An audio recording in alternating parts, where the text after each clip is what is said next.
dia. Graça, misericórdia e paz, né? O Senhor falou assim, porque só em Timóteo é graça, misericórdia e paz, né? Paulo começa a carta assim, né? Eu falei, bom, vou adotar isso, em vez de só graça e paz, é graça, misericórdia e paz. Se os irmãos puderem abrir em 1 Pedro 1, de 3 a 9.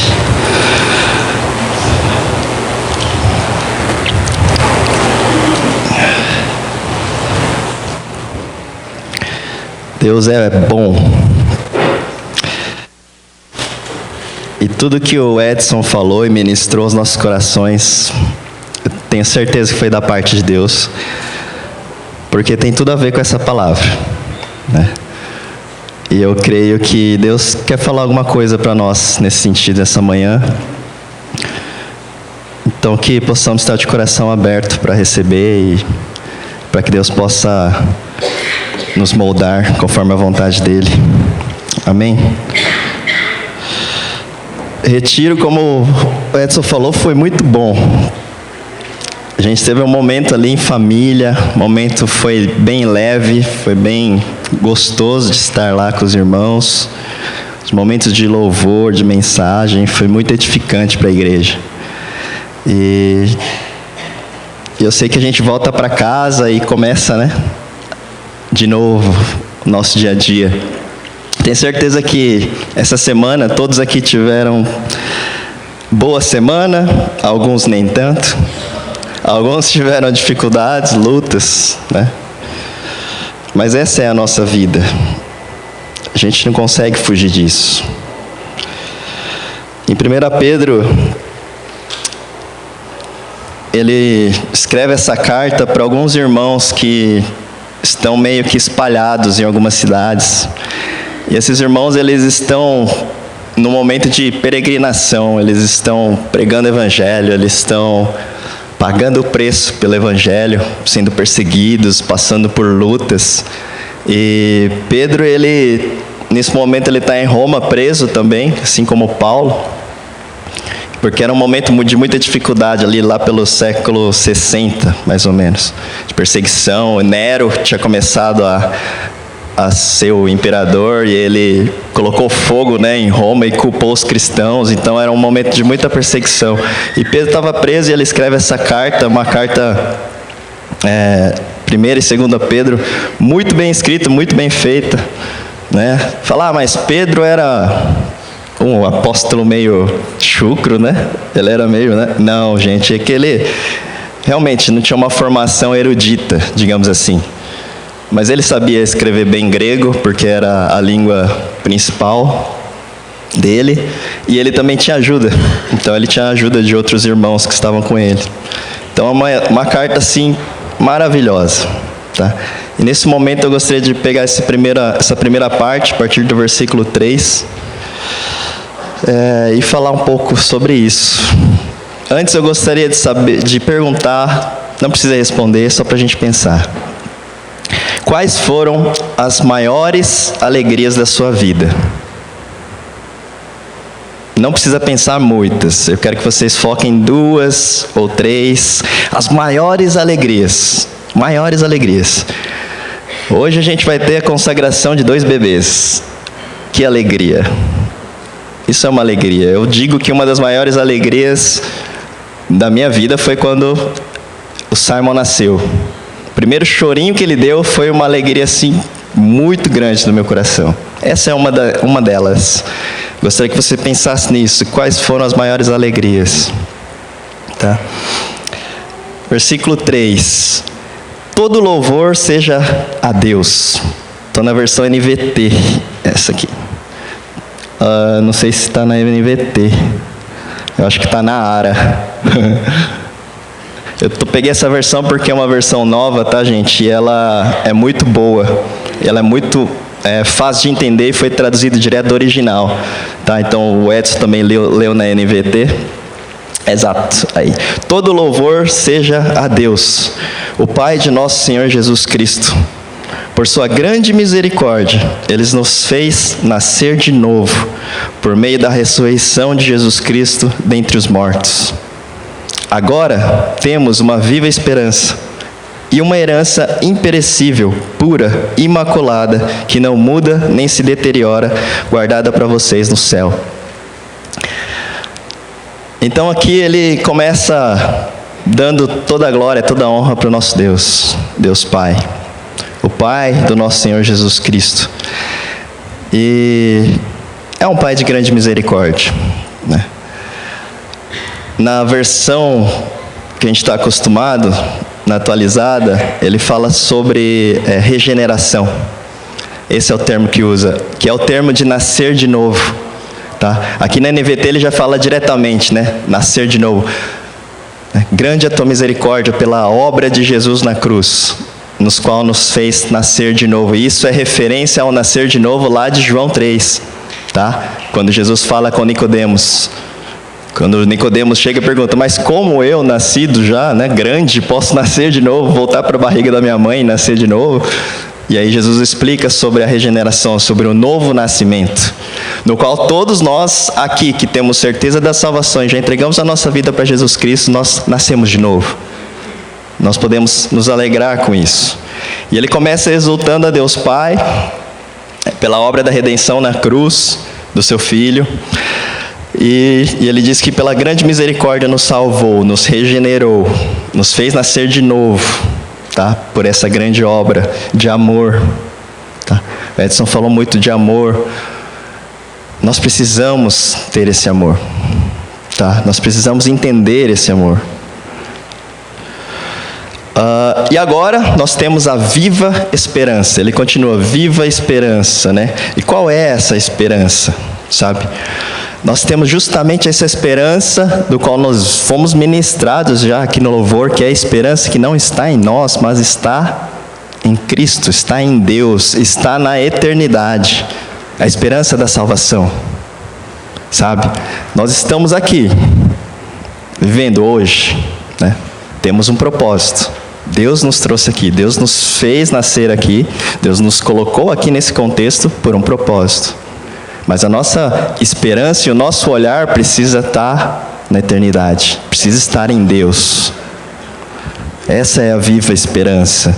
E é viva, sabe por que é viva? A esperança é viva porque quando a gente olha para a eternidade, quando a gente olha para a promessa de Deus, no qual nós não teremos segunda morte, viveremos para a eternidade, isso precisa nos fazer tomar atitudes aqui hoje, agora. Quando a gente olha para a eternidade, a gente sabe que nós não passaremos segunda morte. Pelo contrário, teremos vida eterna. Isso precisa nos fazer viver melhor aqui hoje. Nos fazer, deixar Deus nos transformar, nos fazer melhores, mais parecidos com Cristo. Essa é a esperança que nós temos, e ela é viva. E aí depois ele continua, né? Não para por aí. Temos viva esperança e o quê? Uma herança imperecível, pura e imaculada, que não muda nem se deteriora, guardada para vocês no céu.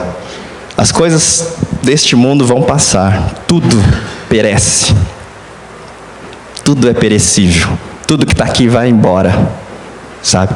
Mas coisas eternas, a herança que Ele nos espera é o que? É imperecível, sabe? É perene. É eterno. E a gente precisa entender que essa esperança nos aguarda. Essa herança nos aguarda. E ela está com Deus. Tá? Não é uma coisa que, talvez, não sei, estou em dúvida. Não, pelo contrário. Se tem alguma coisa na sua vida que você pode olhar e falar, isso é certeza, essa é uma delas. É essa herança. E ela é guardada para nós, filhos de Deus. Ela é guardada para nós, Igreja de Cristo, a noiva. E aí continuando, por meio da fé que vocês têm, Deus os protege com o seu poder, até que recebam essa salvação, pronta para ser revelada nos últimos tempos. Então, tudo isso que a gente tem é por quê? Por meio da fé. Nós precisamos ter fé, né? Nós vimos aqui, quando o Edson mandou a mensagem e falou, Aconteceu isso.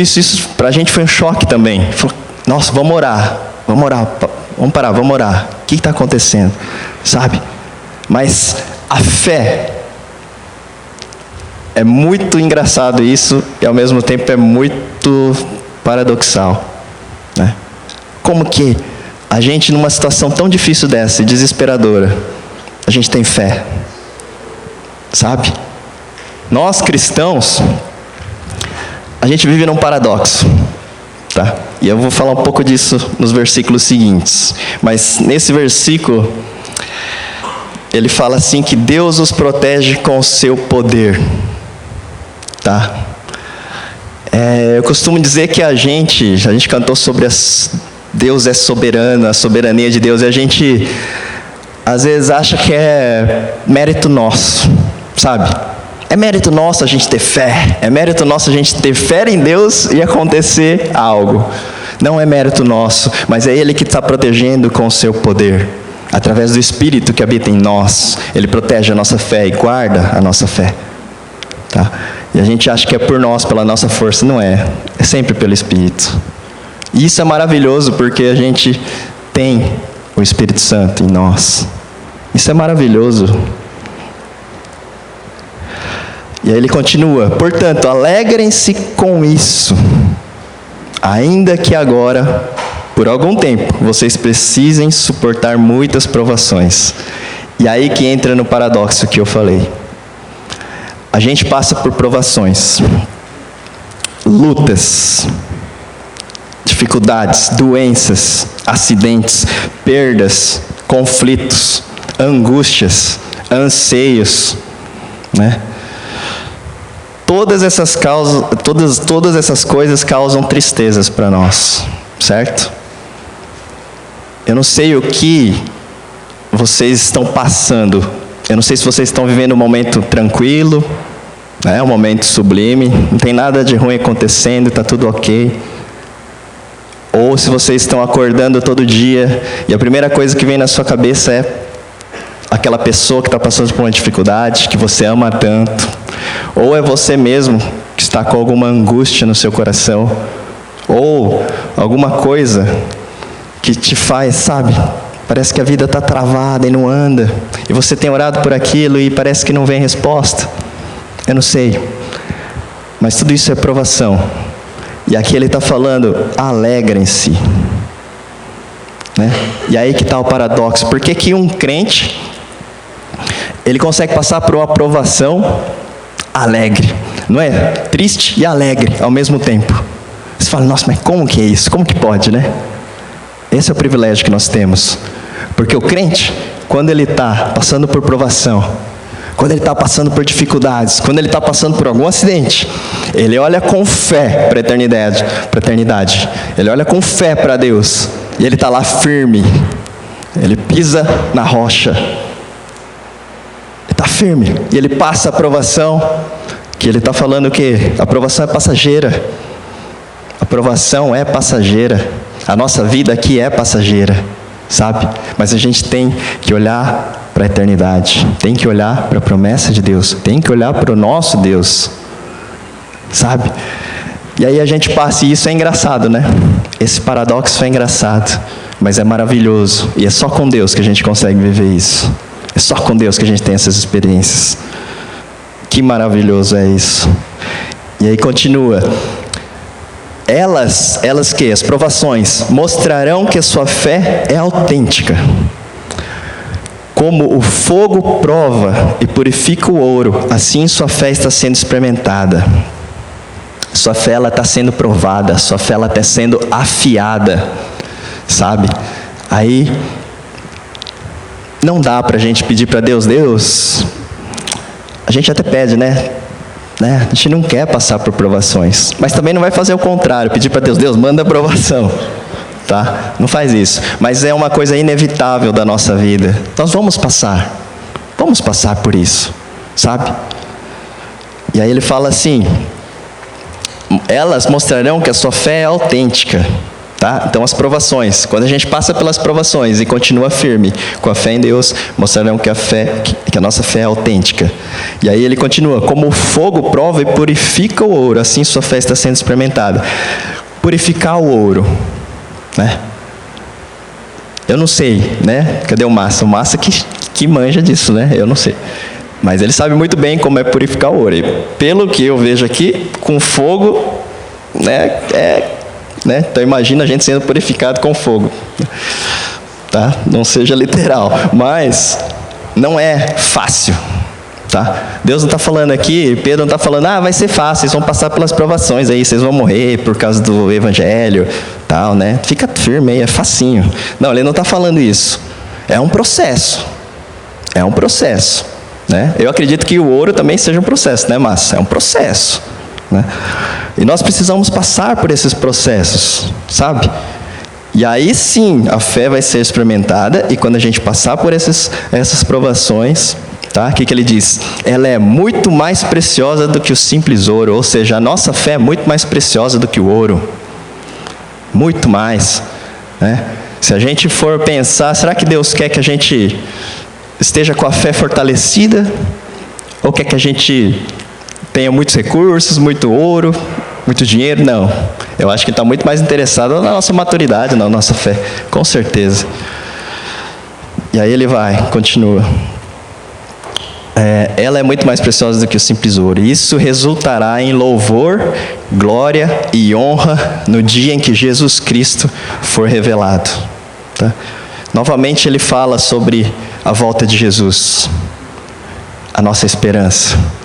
Sabe, ele está falando, a gente vai viver em plenitude quando Jesus voltar, sabe? Vamos viver sem pecado, vamos viver sem dor, sem doença, sem provações quando Jesus voltar. Essa é a nossa esperança. Embora nunca o tenham visto, vocês o amam. E aqui é uma referência dele mesmo, porque Pedro andou com Jesus. Esses irmãos, no qual ele direciona a carta, nós aqui hoje, a gente não andou com Jesus, no sentido de carne e osso, sabe? Com a pessoa de Jesus em carne e osso, encarnado. Nós não andamos. Pedro andou. Também é uma referência a Tomé. E ainda que não o vejam agora, creem nele e se regozijam com alegria inexprimível e gloriosa, pois estão alcançando o alvo de sua fé, a sua salvação. Isso é mediante a fé, meus irmãos. Fé. A fé, a gente sabe que é a esperança naquilo que a gente não está vendo. A gente não está, Jesus não está aqui em carne e osso, mas nós temos fé, sabe? E por que eu falei de alegria? Porque eu gostaria de dar ênfase nas provações, tudo bem, mas é muito mais na nossa alegria da salvação. Tá? A gente não pode perder a alegria da salvação. E às vezes a gente nos pega no dia a dia e essa esperança, essa alegria vai se acabando, vai passando, sem a gente perceber, sabe? Esses dias, do último mês para cá, Deus tem ministrado muito no meu coração e trazido à minha memória da época que eu me converti, quando eu era adolescente. Sabe? Ontem mesmo eu estava lá no louvorzão, a gente louvando ao Senhor, Deus me trouxe a memória. Sabe o que veio à minha memória?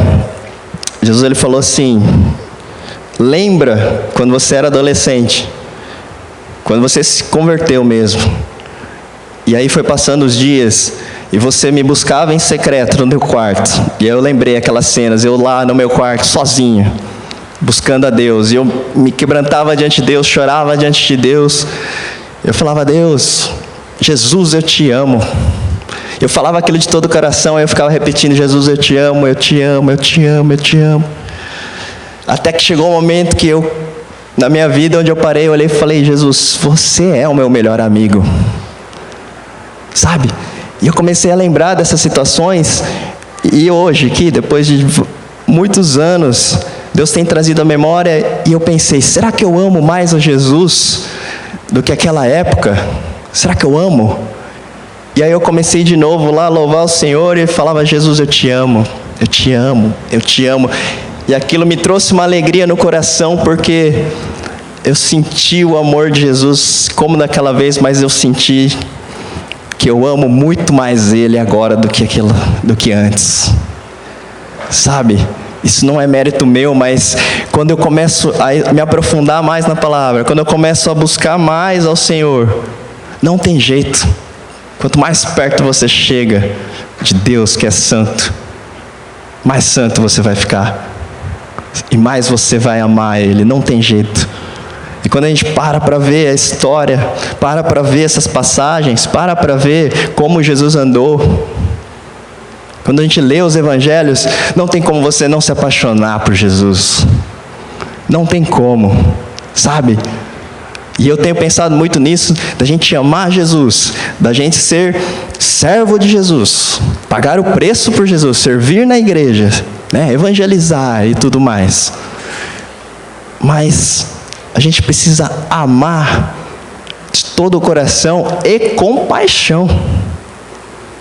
Sabe? Que esse amor no nosso coração, que nos faz explodir de alegria, com alegria inexprimível e gloriosa, possa transbordar no nosso coração. E se você não experimentou essa alegria inexprimível e gloriosa que vem de Jesus Cristo, não perca tempo. Não perca tempo. Se entregue, busca Ele no secreto, busca Ele aqui na igreja junto com os irmãos, busca Ele o tempo todo. Porque essa alegria inexprimível e gloriosa é uma coisa que transforma a nossa vida. E é aí que faz a gente sair do nosso lugar comum e fazer a diferença na vida das pessoas. Sabe, quando eu tinha 13 anos de idade, eu me converti num evento, voltei cheio do fogo do Espírito. Cheguei lá para minha cidade e falei: o que eu vou fazer nessa cidade agora? 18 mil habitantes, né? Eu não sei o que fazer. E aí eu olhei ao meu redor, falei: quem que tem aqui? Tem uns meninos aqui que andam de skate comigo. Vou levar para a igreja. Não sabia fazer nada. Só comecei a pegar eles e levar para a igreja. Ler um versículo, orar e andar de skate. Só isso. Porque aquilo transbordava no meu coração ao ponto de eu preciso fazer alguma coisa. Isso não pode ficar guardado dentro de mim. Não é só para mim. Não é só para mim. Sabe? E aquilo ali foi me moldando e me transformando. E hoje eu olho para trás e eu vejo assim: Deus, a minha oração é: Deus, não deixa eu perder aquela paixão que eu tinha. Pelo contrário, multiplica dentro de mim. Porque eu quero continuar fazendo diferença na vida de quem estiver do meu lado, não importa. Sabe? Aquela coisa, eu lembro que antes eu ia para a pista de skate, não era nem pista, era uma quadra assim, abandonada. E eu lembro que eu queria falar de Jesus, mas eu não sabia de teologia, sabe? Eu não sabia um plano da salvação certinho, de eu poder contar lá desde Gênesis, eu não sabia. Mas a única coisa que eu sabia é o que estava nos evangelhos. Como Jesus andava, como Jesus fez. E eu lembro que eu falava com paixão, eu falava: Jesus veio, cara, Ele é o próprio Deus. O próprio Deus deixou a sua glória, desceu aqui, viveu como homem e não pecou. Aí o pessoal ficava escutando: cara, esse cara existiu, ele andou entre a gente. É mesmo? É. E ele não tinha pecado, sabe o que ele fez? O quê? Ele pegou uns doidos lá, 12 doidos, e começou a andar com esses doidos, cara. E os caras falou: vem. E eles iam, eles largavam tudo que tinham, deixavam os barcos, deixavam as coisas e iam seguir esse cara. Porque ele tinha uma missão para cumprir. E falou: cara, é isso? É, e o que ele fez? Morreu na cruz por você. Só que ele não está morto, porque no terceiro dia ele ressuscitou e ele está vivo aqui hoje. Você quer esse Jesus? Eu quero. E aí lá no meio da quadrinha lá, escuro já, depois de andar de skate, tudo suado, a gente orava, e aí a pessoa entregava a vida para Jesus, falava: eu senti um negócio queimando dos pés à minha cabeça. Eu falo: sabe o que é isso? É o Espírito Santo, que é vivo. E a pessoa ficava lá: nossa, como eu nunca tinha experimentado isso. Aí eu falava: então vamos para a igreja, que eu não sabia mais o que fazer. E a pessoa ia, sabe? Era assim que começou, porque aquela paixão, aquele amor por Jesus transbordava no meu coração, e transborda hoje. E glória a Deus por isso, porque não é por mim, é pelo poder dele. E é o poder que está em cada um de nós através do Espírito Santo. Sabe? E eu gostaria de ler um último versículo. Mateus 13:44. O reino dos céus é como um tesouro escondido, que um homem descobriu num campo. Em seu entusiasmo, ele o escondeu novamente, vendeu tudo que tinha, e com o dinheiro da venda comprou aquele campo. Nessas passagens, Jesus está ensinando sobre o reino de Deus, sobre o reino dos céus. E ele cita esses versículos. E esse versículo, ele fala de um homem que ele encontrou um tesouro, e ele não sabia o que fazer com aquilo. Ele escondeu o tesouro. E aí ele falou, eu preciso daquele tesouro. Então ele vendeu tudo que ele tinha. Tudo. Comprou aquele terreno para ter aquele tesouro. Sabe? E aqui ele está falando isso. O reino dos céus é como. Sabe? Você vai encontrar mais de 40 passagens que Jesus fala, o reino dos céus é como. E aí ele descreve algo do dia a dia, do cotidiano, para a gente entender melhor o que é o reino dos céus. Esse é um deles. Que tesouro nós temos dentro de nós. Nós temos o privilégio, apesar de sermos pecadores, nós somos remidos do domínio do pecado pelo sangue de Jesus Cristo na cruz, né? Isso não quer dizer que a gente ainda está livre do pecado, ainda estamos, processo de santificação, ok, quando Jesus vir vai ser pleno isso, mas a gente não tem mais esse domínio, não temos mais a culpa do pecado em nós. E o Espírito Santo, com isso, passa a habitar em nós. É o próprio Deus que habita em nós, sabe? E depois dessa passagem de 1 Pedro, lá no versículo 12, eu não vou me estender, parar no 9. No versículo 12 fala que os anjos anelam saber sobre isso. Aí você fala, mas o que é isso? Os anjos anelam? Sabe o que não cabe na cabeça? Não sei se é cabeça, não sei como que é um anjo, mas sabe o que não cabe para eles? Que pessoas tão pecadoras, tão pequenas, criaturas de Deus, Deus faz a obra da redenção, nos salva, nos torna filhos. Para os anjos, seres celestiais, isso é, eles ficam assim, querendo entender essa obra maravilhosa de Jesus na cruz. Eles ficam querendo entender, sabe? Imagina isso. Né? Quando a gente chega lá, a gente conversa com eles. Mas eu queria orar esse dia, esse momento. Eu não sei, quando você pensou nas maiores alegrias da sua vida, o que você pensou. Hoje, quando eu penso nisso, eu acho que a primeira coisa que me vem foi quando eu me converti e quando eu encontrei a Jesus de verdade. E aquele primeiro amor brotou no meu coração, e era tão forte que eu não conseguia me conter. É um tesouro tão forte que eu não conseguia me conter. Essa é a maior alegria. Depois vem as outras alegrias, porque também é de Deus. Casamento, filhos, enfim, tudo isso vem de Deus. Mas a nossa maior alegria deve ser a alegria da salvação. Porque isso não tem preço. É o maior tesouro que a gente pode ter aqui na terra. No hoje, sabe? E a gente não pode guardar isso pra gente, não tem como. E que essa motivação, esse amor que vem de Deus, sabe? Esse poder que vem de Deus, possa fazer a gente pessoas melhores, possa fazer a gente pessoas rendidas ao Senhor, que deixa Deus moldar o coração, transformar, sabe? E que a gente possa sentir essa alegria inexprimível e gloriosa todos os dias, que não seja só em alguns momentos, mas todos os dias, que no nosso secreto, buscando Ele, a gente encontre isso, todos os dias.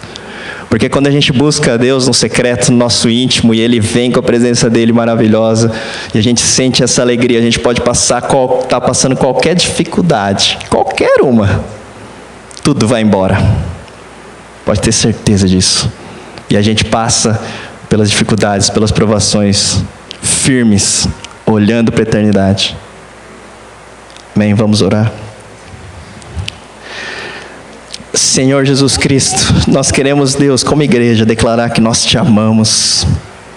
Nós te amamos acima de tudo, acima de qualquer coisa, acima de qualquer pessoa, Deus, porque o Senhor é o nosso Deus, é o nosso Rei, é o Senhor dos senhores, e não tem para onde a gente ir, Senhor.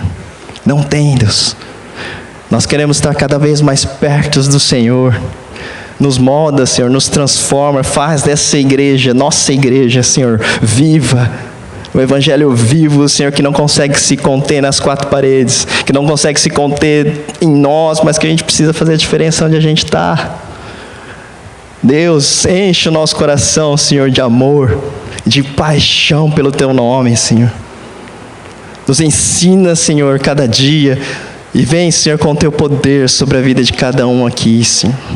Manifesta o Teu poder, Senhor, para que a gente possa, Senhor, sermos moldados na fé, afiados e passar pelas provações com os olhos na eternidade, com os olhos na Tua promessa, Senhor. Nós te agradecemos porque nós somos imerecedores, mas mesmo assim, pela Tua graça, o Senhor nos ama, Senhor. É uma coisa que é até difícil para nós entendermos também. Mas, Deus, como os Seus filhos, nós queremos dizer, Deus, estamos aqui. Faça a Tua vontade em nós. Transforma-nos, Senhor. Nos muda, Senhor. Nos faz parecidos contigo, Senhor. Em nome de Jesus, Senhor. Amém.